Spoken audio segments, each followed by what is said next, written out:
एक दफ़ा फिर हम आपको वेलकम करते हैं ग्रामीण डिस्कवरी में। तो आज की जो हमारी वीडियो है वो बहुत ही मज़ेदार वीडियो है। इसमें हम आपको जो है वो मज़े के खाने बताएंगे।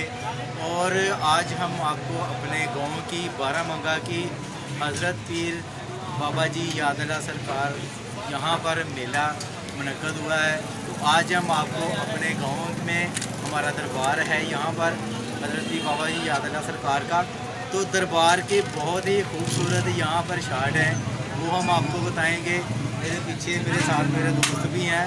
आज हम इनके साथ जो है वो मिलकर मेले में इंजॉय भी करेंगे, मज़े भी करेंगे।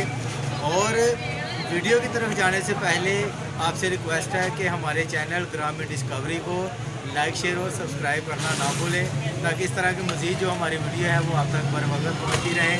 तो चलते हैं वीडियो की तरफ जी। तो अभी जैसा कि मेरे साथ यहाँ पर जो है वो सिक्योरिटी एहलकार भी यहाँ पर मौजूद है, ताकि मेले में जो लड़ाई झगड़े वगैरह है वो किसी किस्म का लड़ाई झगड़ा वो ना हो। तो यहाँ पर जो है वो सिक्योरिटी इंतज़ाम जो हैं वो भी बहुत ही टाइट जो है वो किए हुए हैं, ताकि किसी किस्म का जो है लड़ाई झगड़े ना हो और पूरा अमन तरीके से जो हज़रत पीर बाबा जी यादल्ला सरकार है उनका मेला जो है वो हो सके। तो चलते हैं ज़ियारत की तरफ। हम ज़ियारत का जो वीडियो है वो भी आपको करवाएंगे।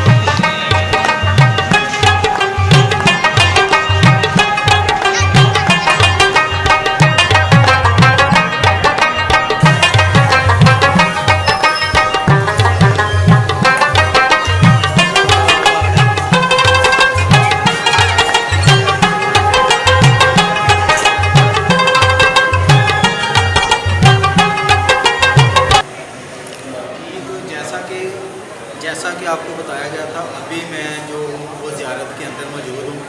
तो ज़ियारत का अभी हम आपको हज़रत पीर बाबा जी यादल्ला सरकार अल मरूफ पोडियम वाली सरकार की जो ज़ियारत गाह है हम उसका आपको विज़िट करवाएंगे।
watching Grameen Discovery.